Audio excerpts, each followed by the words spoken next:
नमस्कार, खबर जनता तकमध्ये तुमचे स्वागत। अफवा नहीं, सत्य बातमी आहे। बघूया आजची विशेष बातमी। के लिए है ओबीसी के अधिकारों के लिए।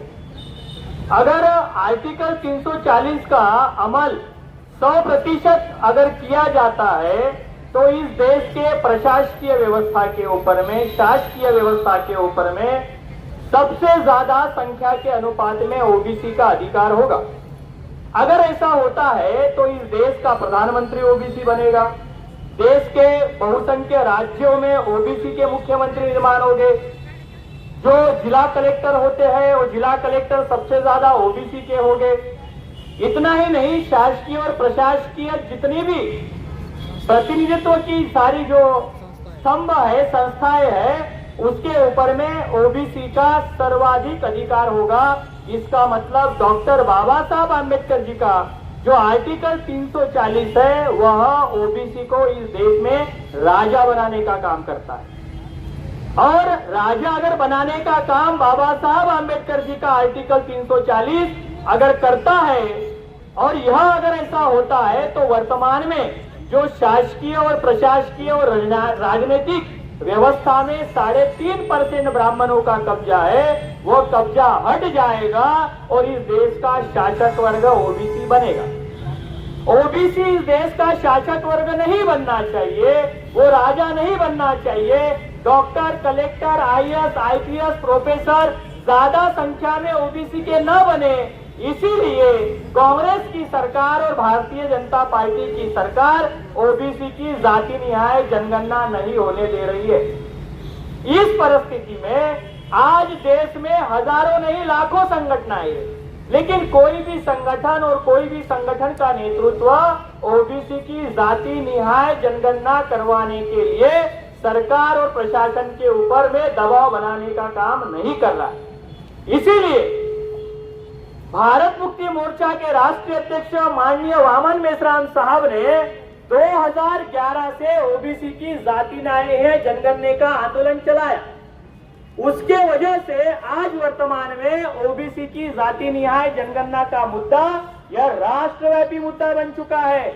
और यह राष्ट्रव्यापी मुद्दा बनने के कारण आनन फानन में न चाहते हुए मजबूरी में भारतीय जनता पार्टी को और मोहन भागवत को नरेंद्र मोदी का फ्रॉड ओबीसी आदमी को देश का प्रधानमंत्री बनाना पड़ा।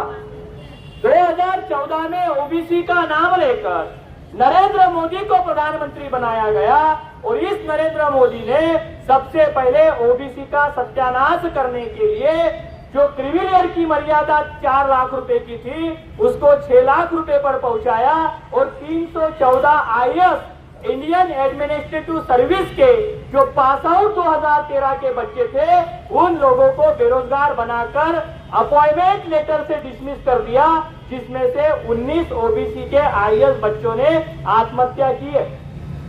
ये क्यों हुआ? तो यह होने का सबसे बड़ा कारण है कि वर्तमान में ओबीसी की जाति न्याय जनगणना नहीं की जा रही है।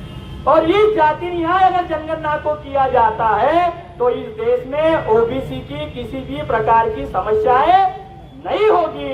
ओबीसी को शासक वर्ग बनाने के लिए, उसको राजा बनाने के लिए माननीय वामन मेश्राम साहब ने जनगणना का आंदोलन चलाया है और इस जाति न्याय जनगणना के लिए आज राष्ट्रव्यापी जेल भरो आंदोलन है। और यह आंदोलन के बाद में 1 जुलाई को ओबीसी की जाति न्याय जनगणना के लिए भारत बंद भी किया जाने वाला है। साथ ही साथ इसमें जो दूसरे नंबर का मुद्दा है साथियों, यह दूसरे नंबर का मुद्दा है ओबीसी की जाति न्याय जनगणना के साथ साथ में यह जो समस्याएं निर्माण हो रही है, यह समस्याएं निर्माण इलेक्ट्रॉनिक वोटिंग मशीन के कारण निर्माण हो रही है। चाहे वो महाबोधि विहार का आंदोलन हो, कर्मचारियों की जूनी पेंशन हो, विद्यार्थियों की न्यू एजुकेशन पॉलिसी हो, ओबीसी की जाति न्याय जनगणना हो, नया रिक्रूटमेंट हो, या वर्तमान में जितने भी सभी बहुजन समाज की जो अधिकार की जो समस्याएं है, यह समस्याएं सारी की सारी इलेक्ट्रॉनिक वोटिंग मशीन के कारण निर्माण हुई। ऐसा क्यों हुआ है? बाबा साहब आम्बेडकर जी ने लोकतांत्रिक व्यवस्था में जो प्रतिनिधित्व का अधिकार इस देश में संख्या के अनुपात में होना चाहिए, राजा बनना चाहिए, इसके लिए हमें वोट का अधिकार दिया। वोट का अधिकार यह हमें शासक बनने के लिए था। 1932 में जब अंग्रेजों से लड़कर बाबा साहब आंबेडकर जी ने जब ही होती आजची विशेष बातमी। बघत रहा खबर जनता तक। लाईक सबस्क्राईब करा। धन्यवाद।